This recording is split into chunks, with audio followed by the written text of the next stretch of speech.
Stock market analysis में आपका स्वागत है दोस्तों। आज हम फिर बात करेंगे थिंकिंग पिक्चर स्टॉक्स को लेकर। आज हम इसका पूरा डाटा जो कल की मीटिंग में जो हुआ है इसमें आपको हम बिल्कुल हिंदी में दिखाएंगे। हिंदी में बिल्कुल पूरा पेपर दिखाने वाले हैं। हिंदी में तसल्ली से पढ़ लीजिए क्या कंपनी ने कहा है, डिविडेंड कितना मिला है, नहीं मिलेगा क्यों नहीं मिला है, बोनस कितना मिलेगा, सब आपको इसमें बताने वाले हैं। और सबसे पहले हम इसकी चार्ट देख लेते हैं। मैं आपको कल भी चार्ट दिखाई, देखो स्टॉक में मुझे मालूम है इसकी स्टॉक ने रिटर्न निकाल के नहीं दिया है भाई, रिटर्न तो निकाल के नहीं दिया, लेकिन इसमें करोड़ों की जो शेयर की बाइंग सेलिंग हुई वो खरीदे किसने है भाई। 8 करोड़ शेयर को सेल किया गया तो खरीदा भी तो किसी ने होगा, ठीक है। यानी कुल मिला के अगर 8 करोड़ शेयर में से 7 करोड़ शेयर पब्लिक ने उठा ली तो 1 करोड़ तो किसी बड़े आदमी ने उठाया होगा। जब 1 करोड़ तो किसी बड़े आदमी ने उठाया तो जाहिर सी बात है 1 करोड़ शेयर का मतलब है मोटा मोटी समझिए 2 रुपये का प्राइस समझ लीजिए, 2 करोड़ रुपए तो उसके भी लगे हुए इसमें। तो कुल मिला के ये स्टॉक तो है भारी भरकम क्वान्टिटी में सबके पास में है, पर पब्लिक के पास में थोड़ा सा क्या बहुत ज़्यादा है। और इसमें प्रमोटर जो है इसमें जो अदर से है उनके पास में थोड़ा सा कम नजर आएगा, पर पब्लिक की होल्डिंग ज़्यादा देखने को मिलेगी आपको।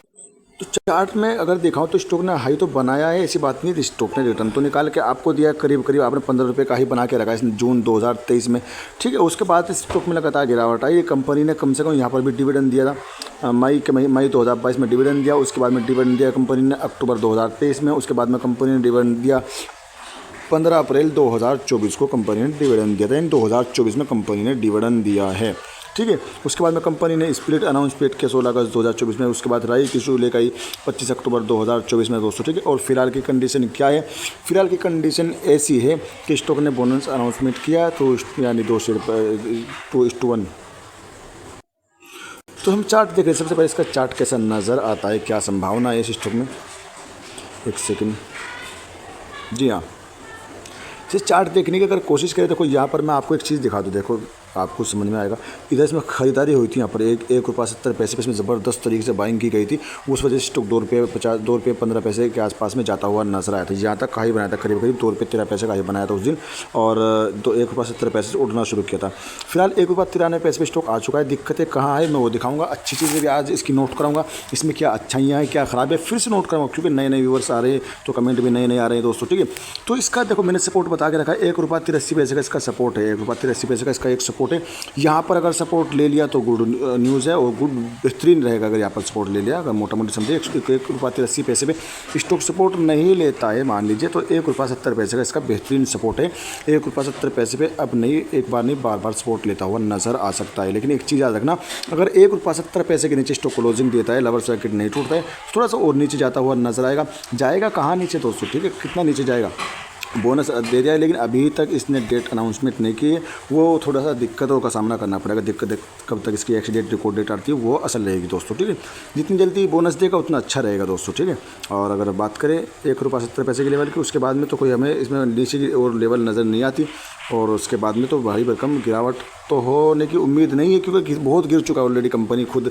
लवर सेक्टर में लोगों कितनी लोग रहेगी, दिक्कतें यहीं आई। ये एसएम स्टेज 2 में चला गया स्टॉक, बस दिक्कतें यहाँ से बढ़ती हुई नजर आई, बस दिक्कत यही है एसएम। अगर ये एसएम स्टेज 2 में ना होता तो कोई दिक्कतें हमें ज़्यादा नज़र नहीं आती, स्टॉक का आपको सर्किट टूट जाता, ठीक है। और दूसरी दिक्कत ये है, दूसरी खराबी है, कंपनी ने बोनस और डिविडेंड को लेकर बोर्ड बैठक की थी, उसमें बोनस तो अनाउंसमेंट कर दिया है लेकिन डिविडेंड अनाउंसमेंट नहीं किया है। डिविडेंड नहीं मिलेगा, ये बड़ी दुख की बात की है। कंपनी चाहे थोड़ा सा डिविडेंड देती, 2, 4, 10 पैसे का दे देती, 10 पैसे का देती तो पब्लिक खुश हो जाती। 10 पैसे का डिविडेंड बहुत था, 5 पैसे का देती, कुछ ना कुछ तो डिविडेंड देती।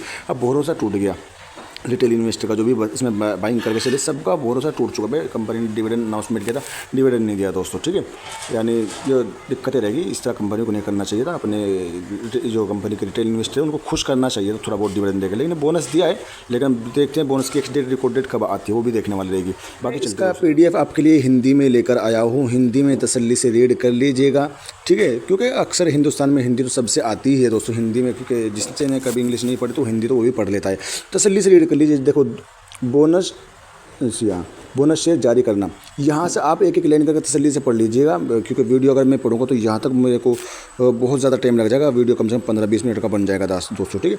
तो तसल्ली से रीड कर लीजिएगा, आपको यहाँ तक पढ़ लीजिए क्या सेबी ने कहा है, क्या भविष्य में लाभांश घोषित करने का निर्णय लिया गया है। यहाँ पर भी 3 नंबर पर नोट कर लीजिएगा, 4 नंबर भी नोट कर लीजिएगा, क्या कंपनी ने कहा है, 5 नंबर भी नोट कर लीजिएगा। तसल्ली से पढ़ लीजिएगा, कोई दिक्कत वाली बात नहीं रहेगी दोस्तों, ठीक है। तो मेरा कहने का मतलब ये, अगर आपके पास में देखो किसी, मेरे पास में बहुत ज़्यादा कमेंट है मेरे पास में सर 22,000 है, किसी के पास 30,000 है, किसी के पास 40,000 है, किसी के पास कितने स्टॉक भरे हुए पड़े हुए। तो डरने वाली बात नहीं, जब आपने ले लिया है तो बेच तो आप नहीं सकते, देखो लवर सर्किट में तो बेच नहीं सकते, ठीक है। चलो मान लिया आपने लवर सर्किट में ऑर्डर लगा दिया, सपोज कर दिया आपने लवर सर्किट में ऑर्डर लगा दिया, एम ऑर्डर लगा दिया सेलिंग करने के लिए, और खुदा ना खास्ता इसके लिए कुछ अच्छी खबर आ गई, अच्छी न्यूज़ आ गई, तो अपर से लवर सर्किट टूट जाएगा, आपका स्टॉक तुरंत बिक जाएगा। फिर आप इसमें अपर सर्किट में लेने की लाइन लगाओगे क्या? भाई नहीं, लाइन देखो ना, तो हमें लाइन लेने के लिए लगानी, ना हमें बेचने के लिए लाइन लगानी। ले लिया तो ठीक है, जिसने नहीं लिया तो भी ठीक है। तो अब आपको करना क्या है, आपको सिर्फ होल्ड करना है, तसल्ली से बैठना है, कुछ नहीं करना। सब कुछ देखो स्टॉक में ये चीज़ें होती रहती है, कोई बड़ी चीज़ नहीं है, नॉर्मल सी चीज़ें ये सब स्टॉक में होती रहती है। इस तरह के जो है हालात हर स्टॉक में मैंने देखे और बिगड़ते भी देखे। मेरे पास में तो ऐसे ऐसे स्टॉक पड़े थे, एक वक्त था 2021-22 में स्टॉक मेरे पास में, मुझे पता ही नहीं क्या खबर चल रही कंपनी के बारे में, स्टॉक मेरे पोर्टफोलियो से गायब हो गई, मेरे पोर्टफोलियो से बिल्कुल कंपनी का नाम ही खत्म हो गया। मैं सर्च कर रहा हूँ तो नहीं आ रही, पता लगा 3-4 महीने के बाद में फिर से मेरे पोर्टफोलियो में आई। जब उसकी कुछ खराबियाँ थी, कंपनी ने अपनी सही की, सेबी ने बिल्कुल रिजेक्ट कर दिया, बैन कर दिया था उस कंपनी को, ठीक है। फिर उसने अपना माफ़ीनामा लिखा, जो उसके ऊपर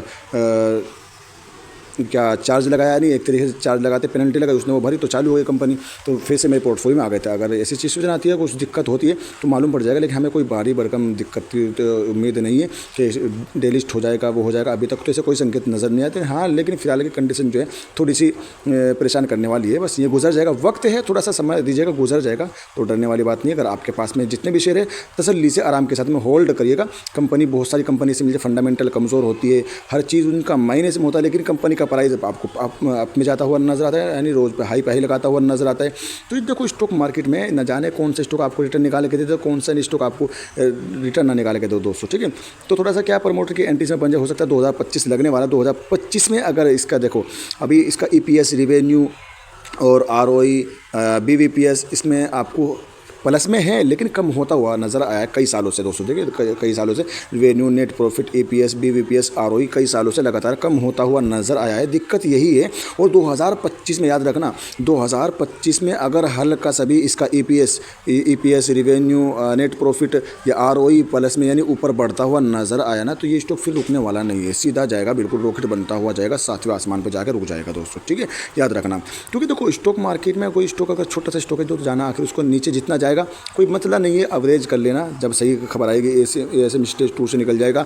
वॉच जरूर करने का रोजाना, वॉच नहीं कर छोड़ना इसको, सुबह के टाइम में जब मार्केट ओपन होता है रोजाना इसको वॉच करना है बार बार, क्योंकि जिस दिन इसमें आपका लवर सर्किट टूटेगा ना, जिस दिन इसका लवर सर्किट टूटेगा तो हो सकता है हल्का फुल्का टूटने के बाद में तो फिर से लवर सर्किट लग जाए, या फिर ऐसा भी हो सकता है लवर सर्किट टूटने के बाद तुरंत अपर सर्किट भी देखने को मिल जाएगा इसमें दोस्तों। मेरी संभावना यही है, स्टॉक में जिस तरीके से आपको लवर सर्किट देखने को मिल रहा है ना, उसी तरीके से इसमें आपको अपर सर्किट की रैली भी देखने को मिली। वॉच लिस्ट में ऐड जरूर कर लीजिएगा, सही समय पे एवरेज जरूर कर लेना है, और जब इसमें लवर इसका सर्किट टूटेगा तो उस वक्त कंट्री ऐड ऑन करके चल सकते हो दोस्तों, ठीक है। एक चीज़ याद रखना है, वीडियो में किसी को भी बाय सेल करने की रिकमेंडेशन नहीं है दोस्तों, मेरे कहने से प्लीज़, अगर मैंने गलती से कह दो भाई खरीद लेना है बेच लेना, उसके लिए माफ़ी चाहूँगा। मेरे कहने से कोई नहीं सेल करेगा, नहीं कोई बेचेगा, क्योंकि बहुत सख्त रूल चल रहे हैं फिलहाल यूट्यूब की तरफ से। अगर किसी ने गलती से कह भी दिया ना तो भाई दिक्कतें आ जाती है दोस्तों, ठीक है। तो इसलिए मेरे कहने से कोई बाय सेल नहीं करेगा, और बाय सेल करने से पहले अपने फाइनेंस एडवाइजर से जरूर सलाह ले लीजिएगा। वीडियो सिर्फ नॉलेज एजुकेशन पर्पज़ के लिए दोस्तों। Thanks for watching video. 5 सालों से हमें कोई रिटर्न निकाल के नहीं दिया, माइनस में रिटर्न निकाल के दिया इस कंपनी ने। जाहिर सी बात है, जब 5 सालों से कोई बड़ा रिटर्न निकाल के नहीं दिया तो हो सकता है 6ठे साल में आपको रिटर्न निकाल के दे, तो ये मुमकिन हो सकता है, ऐसी मेरी संभावना है। भाई 5 साल आप यहाँ पर देख लीजिए तसल्ली से, कंपनी ने रिटर्न निकाल के नहीं दिया, 1 महीना देख लीजिए, 3 महीना, 6 महीना, 1 साल, 2 साल, 3 साल, 5 साल से कोई हमें रिटर्न निकाल के नहीं दिया। माइनस में रिटर्न निकाल के दिया है, प्लस में कोई भी रिटर्न निकाल के नहीं दिया। तो हो सकता है 5 साल के बाद में कंपनी अब रिटर्न निकाल के देते आपको, हो सकता है 6ठे साल में देते, और मेरी जो संभावना है 5 साल के अंदर स्टॉक एक अच्छा खासा रिटर्न दे देता है। लेकिन अगर 5 साल में नहीं देता, 5 से 6 साल में, 7 साल में आपको 1 से 2 साल और लग सकते हैं, मल्टीपल रिटर्न भी दे सकता है। क्योंकि कंपनी की जो फोकस है ना, कंपनी का जो फोकस रहेगा वो आगे बढ़ने का फोकस रह रहा है, यानी अपने काम पे अच्छे से अपने काम को ग्रो करने के चक्कर में लगी हुई है, और अपने स्टूडियोज बढ़ाने के चक्कर में इस कंपनी लगी हुई है दोस्तों, ठीक है। जैसे कि फिल्म सेक्टर की कंपनी आपको नजर आएगी दोस्तों, ठीक है। मैं दिखाऊंगा अभी नीचे चल के, और सेक्टर रहेगा फिल्म प्रोडक्शन, डिस्ट्रीब्यूशन, एंटरटेनमेंट, इसका सेक्टर रहेगा, इसी के ऊपर में कंपनी काम करती है। और टेक्निकल रजिस्टेंस सपोर्ट की बात करें तो भाई कुछ नहीं नज़र आ, वही नज़र आ रहा है 196 का। देखो दिक्कत तो सिर्फ यही आगे स्टॉक की बढ़ती हुई नजर आई, जैसे कि आपको दिखाऊं मैं, ये थिंक पिक्चर लिमिटेड जो है ₹1.93 पे क्लोजिंग है। ये ESM स्टेज 2 में स्टॉक आके खड़ा हो चुका है, यही दिक्कत बस बढ़ती हुई नजर आई है। जब तक ये इसी ESM स्टेज 2 में नज़र आ रहा है या इससे ऊपर जाता है तो दिक्कतें बढ़ती नजर आएगी। अगर इससे नीचे आता है, इससे कम होता है तो अच्छी खबर आएगी, स्टॉक में थोड़ा सा सुधार आ सकता है। और देखो इसमें दिक्कत नहीं है, कोई हमें डरने वाली बात तो नहीं है भाई। जब पब्लिक सोचती है ESM स्टेज 2 में आ गया भाई क्या होगा, ख़त्म हो जाएगा। अगर हाँ इसके ऊपर बढ़ता है तो फिर दिक्कतें हो सकती है, लेकिन अगर यहाँ पर है कोई मसला नहीं है। थोड़ा सा और चेक चल रहा है, से भी अपनी चेकिंग कर रही है इसमें, क्या अच्छा है क्या बुरा है, कुछ इसमें फ्रॉड तो नहीं हुआ, सब चेक करती है। ठीक है, ऐसे में स्टेज 2 का मतलब यही होता है, यानी चेकिंग करने के बाद में फिर जब सब कुछ इसमें सही मिलेगा तो फिर ऐसे अपनी हालत पे आ जाएगा, जो सही हालत थी उसी पे चला जाएगा कि ऐसे स्टेज 2 से निकलता हुआ नज़र भी आ जाएगा ये स्टॉक। ठीक है, बस जब तक दिक्कत मान लीजिए, जिस दिन ये निकल जाएगा उस दिन तो ये सपाट सर्किट पे लग सकता है दोस्तों। ठीक है, और बाकी मैंने आपको बता दिया, चलते हैं दूसरी तरफ।